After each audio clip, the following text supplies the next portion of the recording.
All right. So good evening, everybody.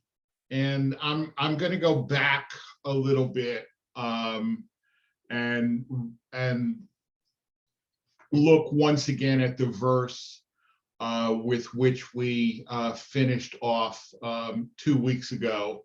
Um, I think it's a good place to start. And also, I had some further thoughts on this verse. So, with your permission, or I suppose even without your permission, um, I'll go back and look at it again. So we're looking at Deuteronomy chapter 4, verse 6. Ushmartem va'asitem, ki hi chochmatchem uvinatchem la'enei ha'amim. You shall observe and do them, because this is your wisdom and your understanding in the eyes of the nations. Asher yishma'un et kol hachukim ha'ele, who will hear all these laws. Va'amru, and they will say, Rak am chacham v'navon hagoy hagadol hazeh. Surely this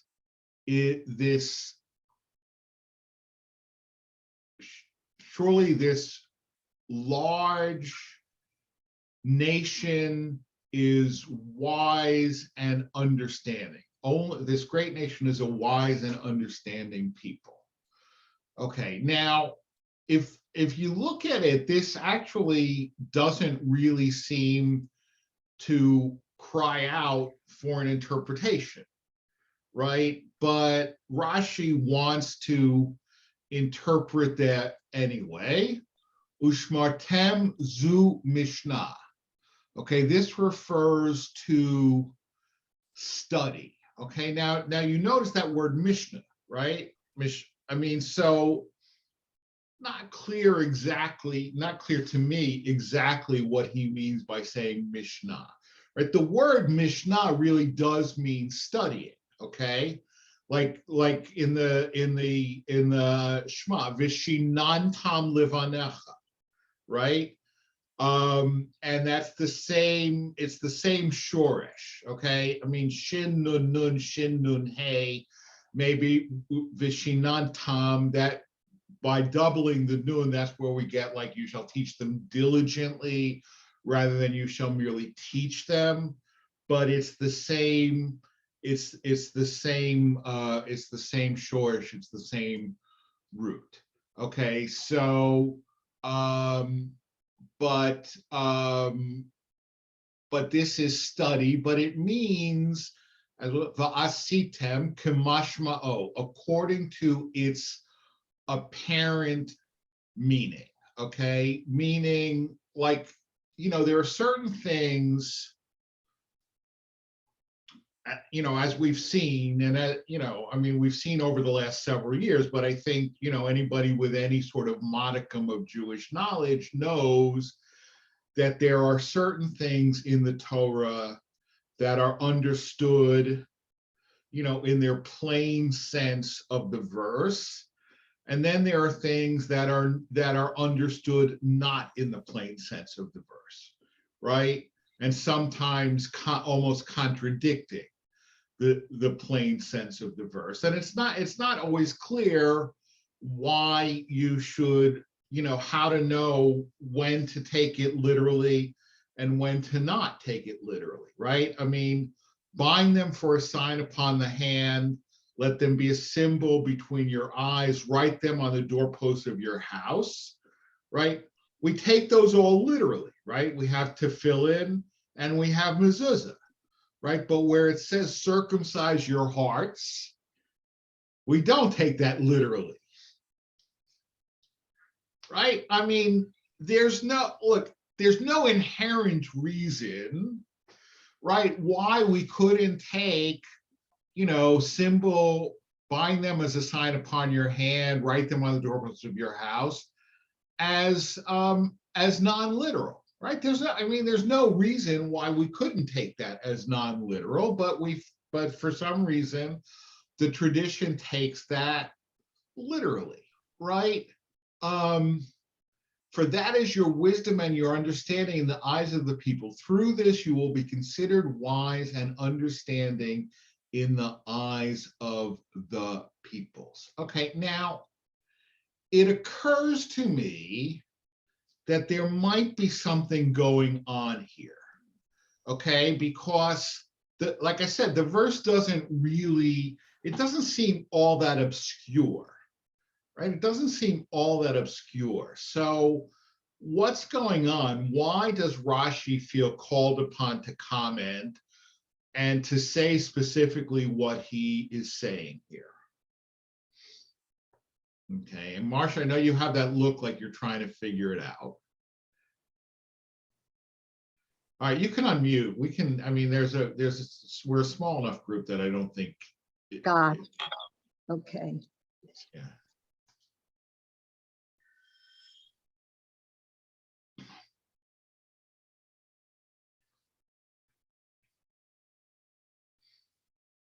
All right, so, I mean, here's what I think is going on. There is a rabbinic prohibition against teaching Torah to non-Jews. Okay, and this verse seems to fly, at least it seems to me, to fly in the face of that prohibition, right? Because it's saying, right, that you shall teach them, but you shall teach them the right way. And that's how the people will know that we're wise, because it says the people will hear all these statutes and say we're a wise and understanding people, right? So that, in other words, it's not merely like if there are other verses where essentially it says the nations will observe your behavior and say, you know, surely God is a great God, right? But here it's not saying they will observe your behavior. It's saying they will hear these laws, right? Which fly, like I said, it seems to me that this flies in the face of the rabbinic prohibition against teaching Torah to non-Jews. Now, I'm not particularly disturbed by this, right? For a couple of reasons. First of all, this is older than rabbinic Judaism, right? So it's not the Torah's job to be consistent with rabbinic understanding, right? It's rabbinic understanding's job to be consistent with the Torah, right? I mean, the other thing is that I don't particularly hold by that prohibition, right? I mean, although it is interesting, I mean, I will tell you that I have read learned articles, for example, about whether it is permissible for an observant Jew to teach Bible in a university, right? Or to teach rabbinics in a university, right? I mean, virtually, every university in the country has classes in Bible, right? But every good university has classes in rabbinics, right? And you can't very well, you know, accept an appointment as, you know, professor of rabbinics at Yale and say, you know, I accept this job on condition that only Jews are allowed to enroll in my class, right? But if you hold by the prohibition against teaching Torah to non-Jews, you've got a problem, right? Now, the best way to resolve that, which I think is not an inaccurate way to resolve that, is that the way Talmud is taught in the academy is not the same way that Talmud is taught in the yeshiva, right? And that there are two different modes of teaching, and that, you know, there's no prohibition against academic teaching, right? But the other thing that's going on here is, where does Rashi live? Yes. France. Right? What is the dominant religion in The only France? one is Catholicism. Right, Roman Catholicism, right? So it's not, you know, the general populace that he's dealing with, and presumably he did deal with non-Jews, right? Because by profession he was a vintner, right? So he probably had commercial relations with non-Jews. And we know he spoke French, right?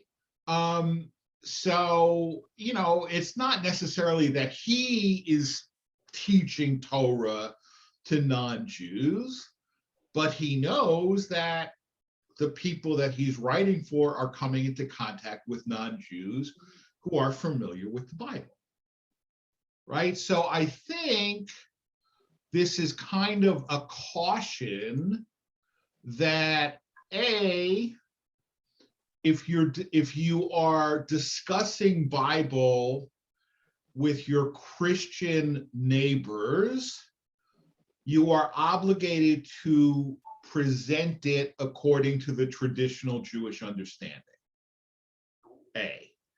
And B, when it says Chumash ma'o, right, is that teach it according to the plain meaning, according to the pshat, and don't teach any of the esoteric meanings, right? Which would be more under the rubric of rabbinic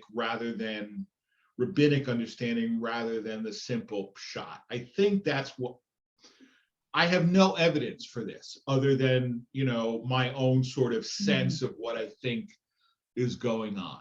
But I think that's what's concerning Rashi, that he wants to warn his people, you know, if you're discussing the Torah with non-Jews,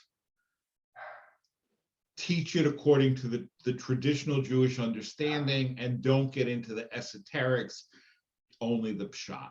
That's what I think. Yeah, Sue. I'm just curious as to why the rabbis felt that way. Yeah.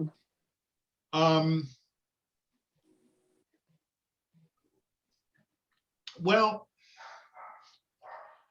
I mean, I would give a couple of different answers, right? One is that there is a sense running through a lot of rabbinic literature that this belongs to us, right? It belongs to us.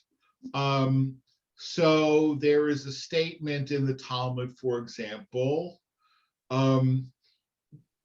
Goy sheshomer Shabbat hayav mitah, right? A Gentile who observes Shabbat should be put to death. Oh. Okay, why? Because, what? Because it belongs to us. Right now,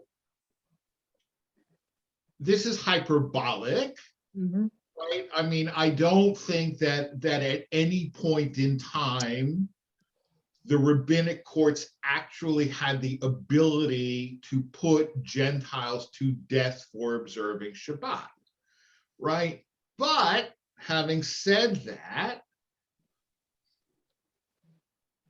somebody who is converting to Judaism under strict Orthodox auspices is instructed to violate Shabbat at least once every Shabbat until their conversion is completed, right? Because because you're on a horns of a dilemma, right? You understand? I mean, none of you are converts, right? So you wouldn't necessarily know this, but I am a rabbi who's done conversions, and I'm married to a convert, right? In fact, my wife converted twice.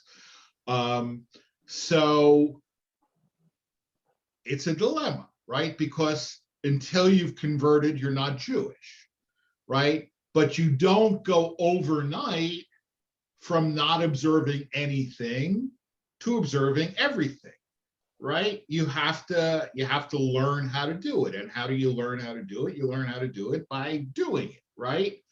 So, but if you're converting under, you know, fairly strict Orthodox auspices, the rabbi who's preparing you for conversion will tell you at least once every Shabbat, do something that violates Shabbos. Pick up a pen and write something, flip a switch on, look at your whatever, so that you're not transgressing the prohibition of a Gentile observing Shabbat. Okay.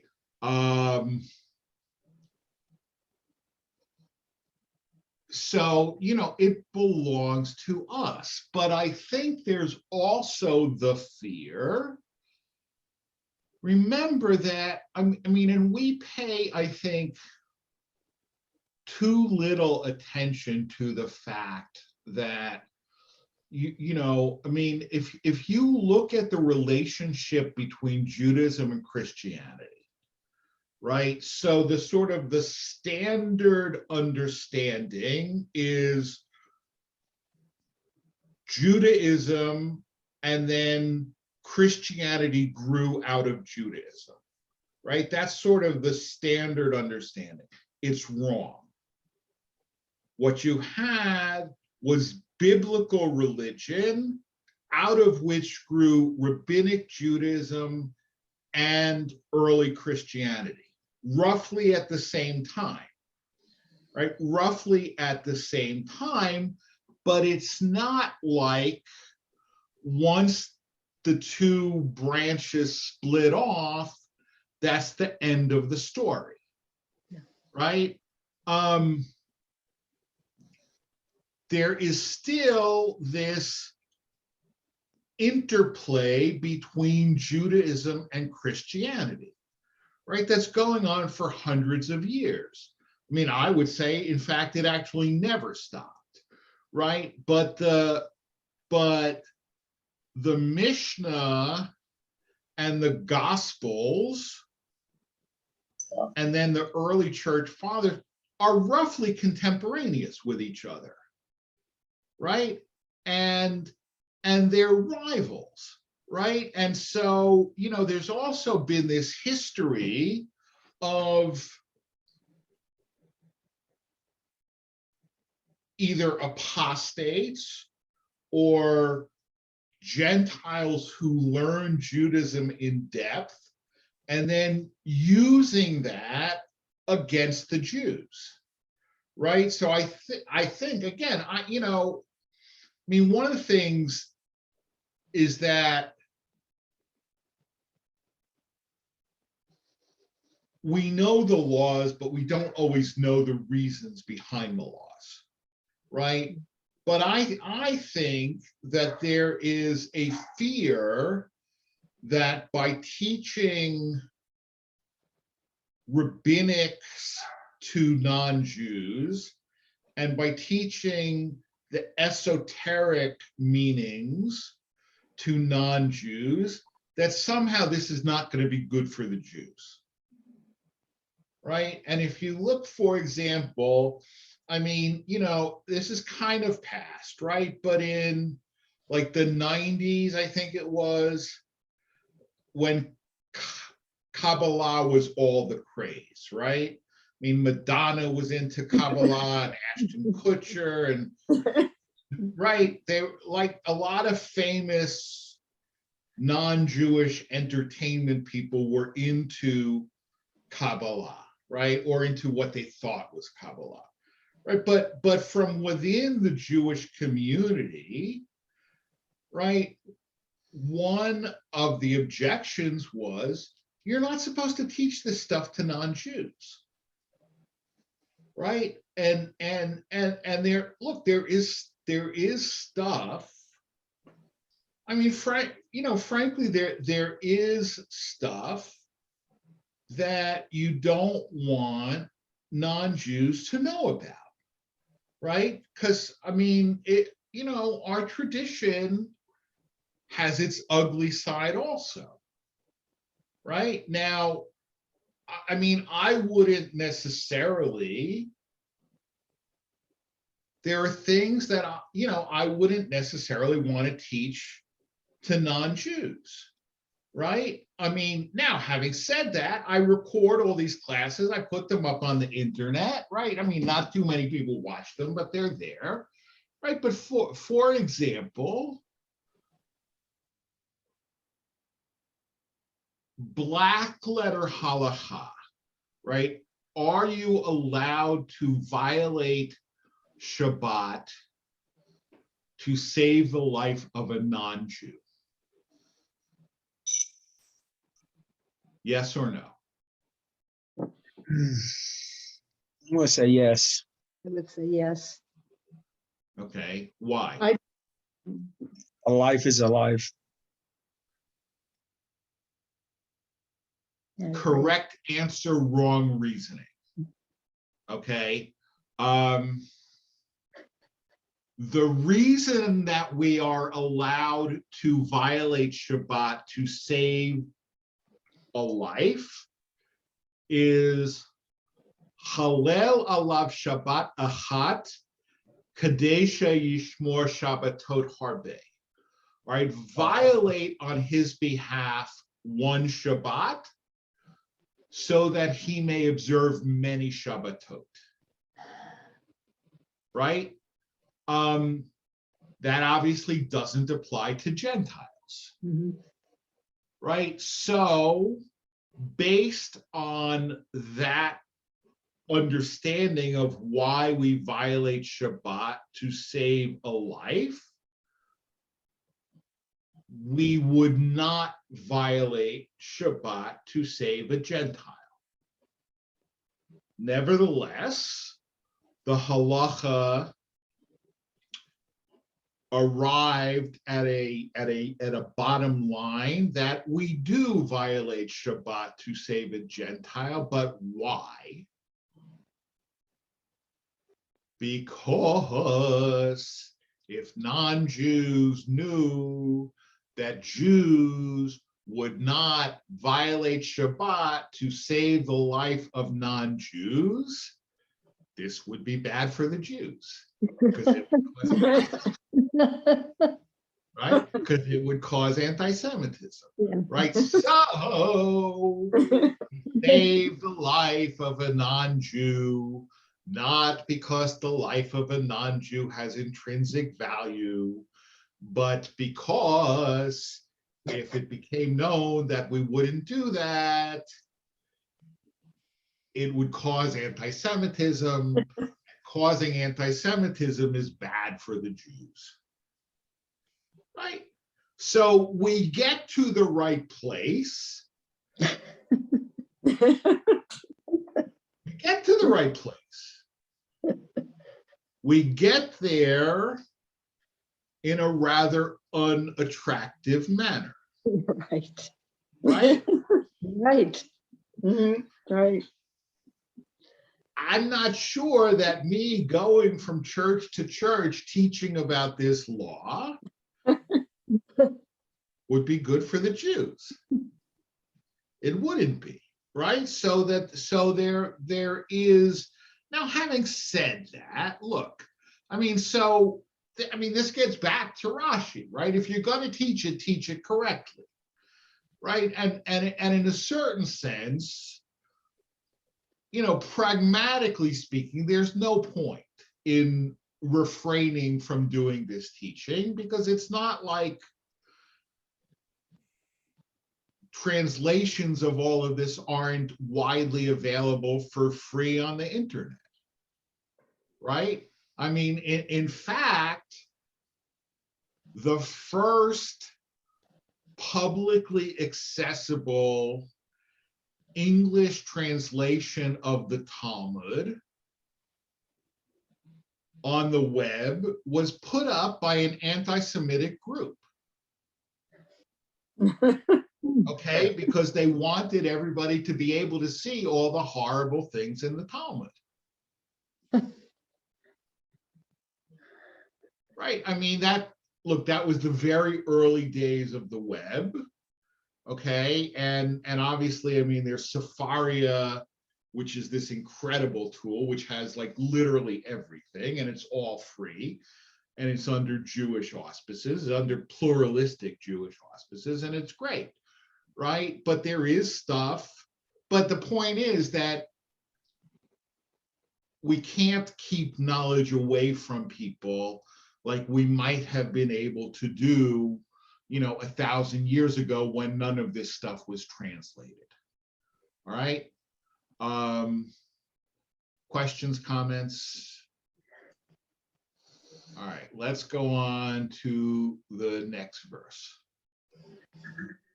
But it's not the next verse, but it's the next verse that I brought. But beware and watch yourself very well, lest you forget the things that your eyes saw, and lest these things depart from your heart all the days of your life, and you shall make them known to your children and to your children's children.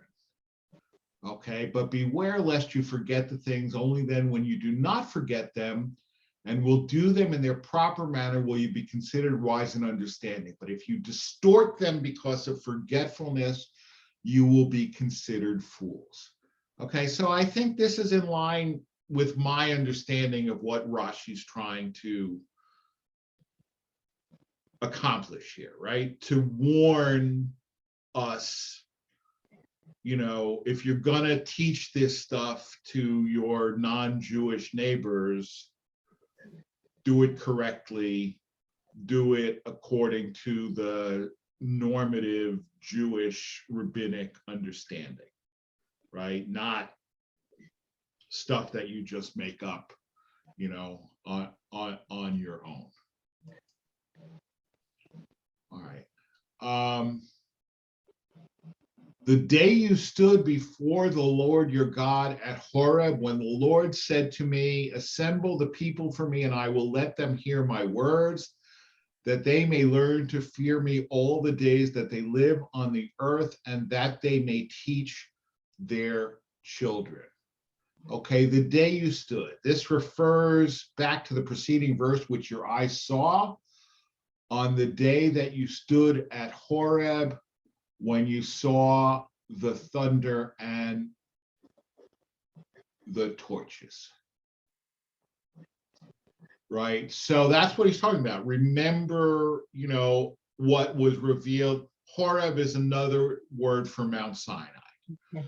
Remember what was revealed to you, Mount Sinai, that they may learn. Hebrew Yilamdun, the Targum Onkelos renders Yilafun, they may learn for themselves, that they may teach. Yilamedun renders it Ye'alfun, that they may teach others. Okay, because so that's the question. What's the difference between, right? If you look at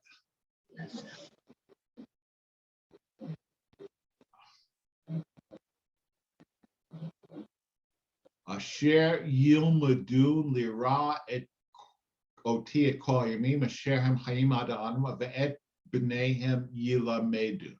Right. So what's the difference between Yilmadun and Yilamedun?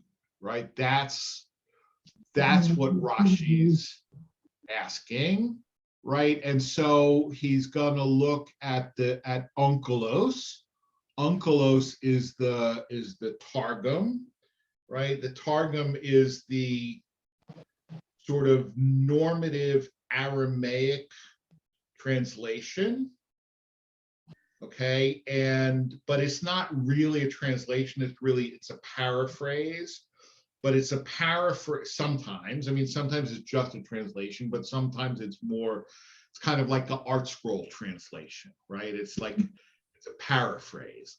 where it takes things that could be understood contrary to the normative rabbinic tradition and translates them in a way to make sure. Now, normally what it does, when it does that particularly, is to avoid anthropomorphisms, right? Where something can, where the pshat of the text is anthropomorphic, Onkelos will come in and translate it a different way.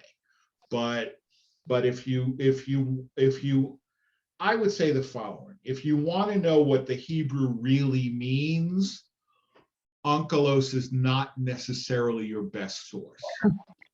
If you want to know what the rabbis want you to think the Hebrew really means, Onkelos is a very good source.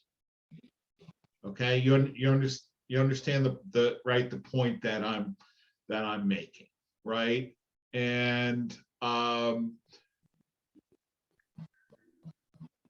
it is the stand. And for a long time, Onkelos was really important because Jews didn't necessarily understand Hebrew, but they understood Aramaic.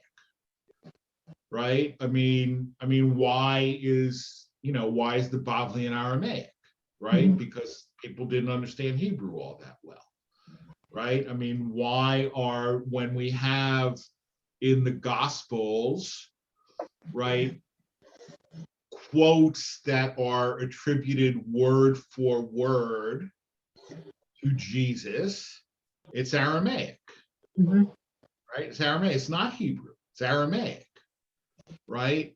So, at one point, Aramaic, I would say Aramaic had the same role that English has now.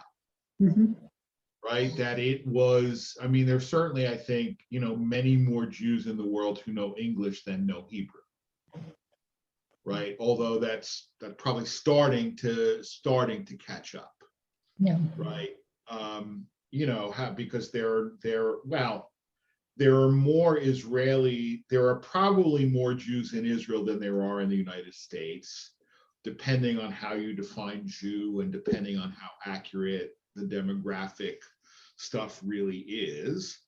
But of course, there are Jews in other countries as well. It's not just Israel and the United States, right? So there are still more Jews in the diaspora than in Israel. And, a lot of Israelis know English fairly well, and a lot of diaspora Jews know English fairly well, right? Including, as we learned yesterday, Zelensky. He was able to finish his speech in pretty decent English. So anyway, so that's Onkelos. Okay. Now we'll go on to 414. And the more I look at this, the more I'm convinced that my understanding is correct here. All due modesty. And the Lord commanded me at that time to teach you statutes and ordinances so that you should do them in the land to which you are crossing to possess. And the Lord commanded me at that time to teach you the oral law.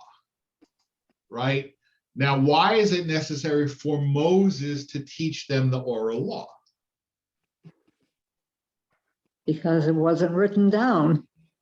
Because it wasn't written, well, not only wasn't it written down, we don't know whether at this point, accepting for a moment the myth contained within the Torah as being true, as being not, it is true, historically accurate, okay? We don't know whether the Torah was written down at this point, right? Because Moses is not here referring to things which you have read, right? He's referring to things which you have heard at Horeb, right? Right. What you heard at Horeb was the written law. Mhm. We call it the written, I mean, written law and oral law doesn't mean written law and oral law, right? The written law, right, Torah shebichtav, is the Chumash, right? The oral law, Torah sheba'al peh, is the Mishnah and the Gemara, right? And depending on how you understand it, the whole panoply of rabbinic literature, right? But the written law wasn't written at that time. Conversely, the oral law is no longer oral. That's right. It's written, right? It's written down. But it's still called the oral law to distinguish it from the written law, right? And so, but Moses has to teach the people the oral law, right? Because they didn't hear it at Mount Sinai, right? But what's interesting is that you occasionally have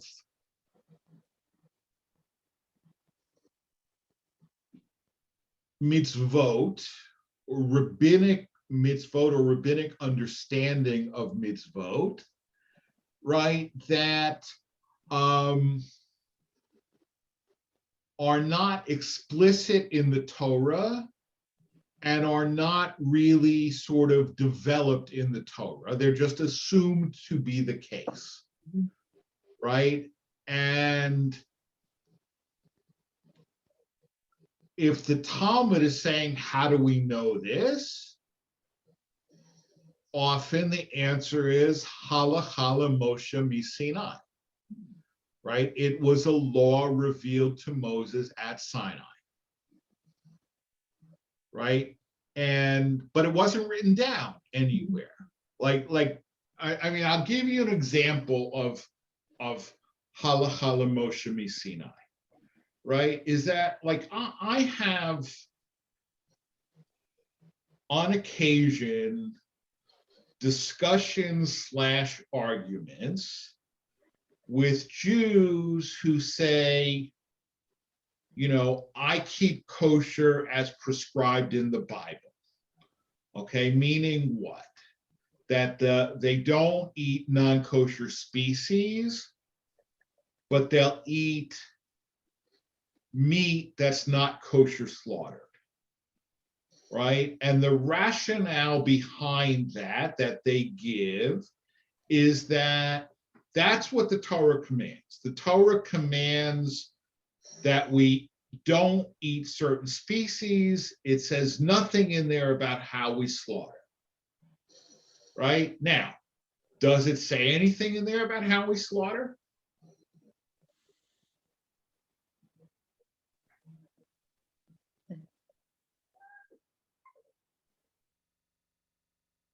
And trying to remember. I don't. This is a Well, it says not to eat the blood. correct. All right, this is a typical Rabbi Arian trick question. It does not per se prescribe the manner of slaughter. It does say, you shall slaughter in the manner which I have taught you. But it does not say what that manner is. Okay. Okay, so when somebody says to me, that's why I don't worry about kosher slaughter, my response is, the Torah implies the laws of kosher slaughter, right? It doesn't state them explicitly, but it states that they exist. It just doesn't give them. Okay, so, and I firmly believe this, right? I mean, you all know that I don't necessarily have traditional beliefs about everything in the Torah, right? But I firmly do believe that the Torah implies the existence of rules for kosher slaughter, even though it doesn't explicitly give them. It says, you shall slaughter in the manner which I have taught you. So, yeah, The manner which I have taught you, how do we know what that is? Halakha Moshe mi Sinai. Right? It was revealed to Moses at Sinai, but not written down in the Torah, passed on orally until it was written down in the Mishnah. Right? It was written down in the Mishnah because of Roman persecution. Right? So so the more I look at this, right, the more that I'm commanded that this is Rashi's larger concern, right? That if you're teaching the written law, teach it accurately, teach it according to the plain meaning and not the esoteric meaning, right? But the oral law, that's for us, right? The Lord commanded me at that time to teach you, right? Not to teach the whole world. Right? Whereas in the earlier verses, it says, when the whole world will hear these laws, right, they'll say, this is a wise and understanding people, right? So that it's okay to share the Bible with the nations according to its plain, non-esoteric meaning, but not the oral law. The oral law is only for us. All right. All right. So I'm skipped. Well, no, I didn't skip that many. Okay. So 419. Lest you lift up your eyes to heaven and see the sun and the moon and the stars, all the host of heaven, which the Lord your God assigned to all peoples under the entire heaven, and be drawn away to prostrate yourselves before them and worship them. Okay. So lest you lift up your eyes to gaze at this thing and to set your heart to stray after them, which the Lord assigned. Okay. Now I'll go back to the verse. Okay. Lest you lift up your eyes to heaven and see the sun and the moon and the stars, all the host of heaven, which the Lord your God assigned to all peoples under the entire heaven. Okay, what is the problem that Rashi is going to see with that verse and try to resolve? well, isn't it all the peoples, not just the people, not just the children of Israel, not the Israelites? No, but the opposite. When the verse says, God has assigned to all the non-Israelite people the sun, the moon, and the stars. And the stars. As deities. Okay, that's what I missed. Yeah. Right. Right. Now, why is that a problem?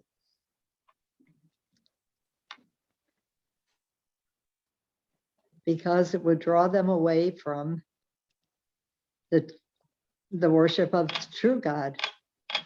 Yeah, but they're goyim, so who cares? But okay, prostrate yourselves. Oh, what they're going, so who cares? Yeah, I was reading the next phrase. Right. No, I mean, so look, so part of this is exactly right. I mean, throughout the Torah, the last 4 books of the Torah anyway, there are repeated warnings against too close contact Right. with the other nations, because they will draw you astray and you worship their gods. Right. But here, it's not only, it seems to be saying that it's okay for the non-Israelite nations to worship the sun, the moon, and the stars. Right? That God has assigned these to them. Right? And that's a problem. right? It's a problem. I mean, it's a problem on a couple of levels. It's a problem because we understand that although non-Israelites don't have to be Jews, they're not allowed to be idolaters, right? They're not allowed to be idolaters, right? And the whole debate about the status of Christianity in halakha is whether or not it's idolatry, Mhm. right? As opposed to Islam, which nobody thinks is idolatry, right? Islamic monotheism is as pure as Israelite monotheism, right? No issue whatsoever, right? But there's a lot of halachic debate about whether Christianity is idolatry, right? But the debate is whether Christianity is idolatry. It's not about, is idolatry permitted? It's not permitted, right? And therefore, if Christianity is idolatry, Christianity is not permitted, right? Not that we have the power to stop Christians from being Christians, right? But can we have normal social relations with them, right? Can we, for example, right, if I own a beer and wine shop, right, and one day the phone rings and I pick it up and I say, you know, Goldstein's Beer and Wine, how can I help you? Yes, this is Father O'Malley from St. Bridget's Church. I'd like to place an order for 15 cases of Manischewitz. What do you need 15 cases of Manischewitz? Well, we need it for altar wine, right? I mean, Jesus was Jewish. He probably, you know, can I sell him the 15 cases of Manischewitz, right? If Christianity is idolatry, I can't, right? If Christianity is idolatry, I can't, right? Therefore, I have a vested interest in Christianity not being idolatry, right? So, you know, it's complicated stuff, right? But regardless, Gentiles are not allowed to be idolaters, right? So this verse is problematic if we understand it according to what it seems to say, right? So one understanding, and that's what Rashi's concerned about. One understanding, he said, he assigned to them for illumination, right? The sun, the moon, and stars, he didn't assign it to them for them to worship. He assigned it to them for illumination, right? The sun, the moon, and the stars illuminate the whole world, right? Not just the Jews, right? They provide light for non-Jews as well. All right, another explanation which God assigned to them as deities. It seems to say that God assigned to them as deities. Rather, he did not prevent them from erring after them. Rather, he caused them to slip with their futile speculations in order to drive them out of the world. Similarly, it says, he smoothed the way for him in his eyes to find his iniquity, to hate him. All right, so it's a little convoluted. I don't particularly like it, right? But it's saying God didn't say that it's okay for non-Jews to worship the sun and the moon and the stars, but he didn't prevent them from doing it either, right? Just as we have free will, they have free will. So he's allowing them their free will, right? But we have this dilemma, right? Because we have free will, but we also have God's omniscience, right? So God knew that the nations would choose the path of idolatry, but it didn't particularly disturb him because, he's happy to bring bad things on them, right? Because he has special concern for the Jews, right? It's problematic, right? It's clear, to me at any rate, it's clearly problematic. Okay. All right. We'll do one more verse. Okay. 4:22, for I will die in this land, I will not cross the Jordan. You, however, will cross and you will possess this good land. Before we look at the Rashi, what's the problem in this verse?